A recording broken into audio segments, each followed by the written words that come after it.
starts or stops. Nurture it. Ask a question or just let them be. But, I think your mother always knows. Oh, my mom knew. And that was one of the things that I've written in things that I've done.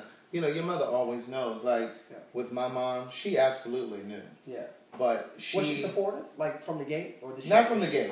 Oh, she was... Now, she would debate this. Okay. Like, she was like, oh, no, I was very supportive. Girl, no, you weren't. She really wasn't. Like, it was very touch and go. Because, like, when I told her, it was the first year that I lived in Atlanta. Okay. And so... How old were you? I was 22. See, I came out the womb knowing, but I told my parents at 12 I like it. Yeah, I was 22. And I basically called her because I was dating this guy, and actually the same guy who inspired A Day in the Life. Okay. And so he wanted to have Thanksgiving, he wanted to cook, and because it was my first year in Atlanta, my mom was like, well, I'm going to come down for Thanksgiving. So I told him immediately, look, we can't do Thanksgiving. He wanted to try to pretend that we were just friends. No, I'm not going for that. My mom is not going to go for that. So I just didn't want to do it. And so I ended up telling her. And so literally, when I told her, I called her over the phone. I was working at the time, and I called her over the phone. And I told her from work because I felt like if it got deep, if the conversation got heavy, I could say, well, Mom, I'm at work, I got to go. Right. So I told her, and she's like, oh, well, okay, well, it's okay. She has like this fake laugh that she does when I know she's really not, And so she did this little laugh, and I was like, oh, yeah, we're not done with this. Yeah. And so... about 2 weeks, about a few days later, she called me and said, this really isn't sitting with me as well as I thought. Okay. And basically, she told me that she didn't want to meet any of those people. Okay. I don't want to meet any of them. Which is very normal. So she said all of those things. And so what I had to understand, because immediately I wanted to react and be angry and I wanted to be confrontational, but it took me 22 years to get comfortable enough in my skin to act on the feelings. So how could I expect her to be comfortable enough in 2 weeks to embrace it? Even though she always knew, but it's a difference when you actually confirm it for them, because then they can no longer pretend that it's not there. Okay, then that backs me up to the question of privacy versus keeping a secret. Were you being private or were you keeping a secret? And what does that mean? I think it's important to come out to at least your family. I'm not saying you have to be carrying a flag at work and even though I don't care about that. I don't live for other people. Yeah. But I understand why some people do it. For me, I think it's important to come out to those that love you and that are close to you and that are important to you, because, especially with your family, because it ends the questions, well, when are you getting married? Right. And then I just feel like when you keep that part of your life a secret, they don't really know you. Right. So if, God forbid, something happens to you and you're no longer here and you die, people can't really speak honestly and intelligently about you because there was a part of your life that they never. But what about in the fear of my scenario? When I did tell them, my people actually ran. They rejected me. There's no more Christmas. There's no more Thanksgiving. There's no more happy birthdays. But who would you be had you never told them? Who would you be? Think of who you would be. Like, what that would have done to you psychologically if you're trying to live this double life.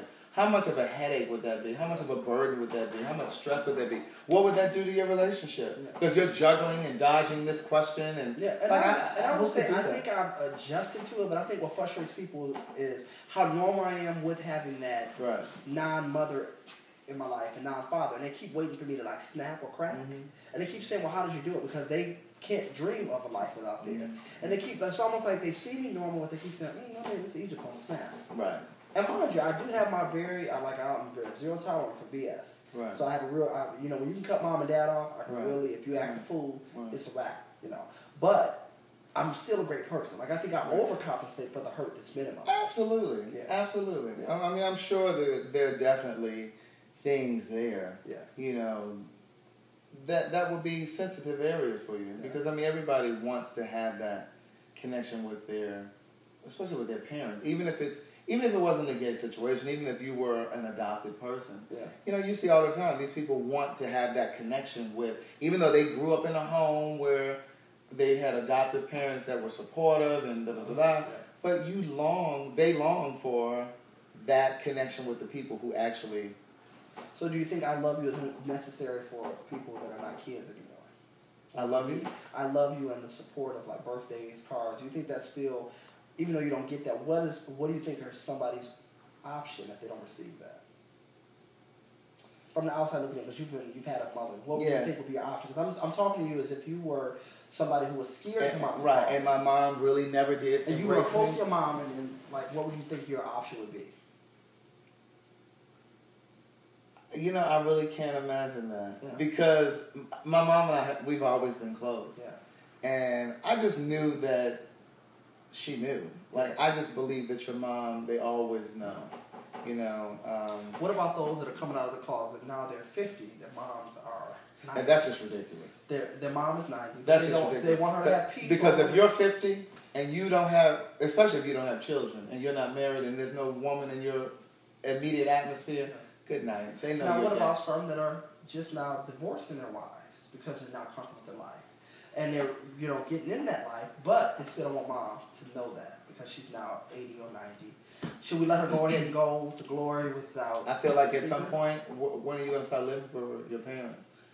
I don't feel like that at 30. I'm now 35.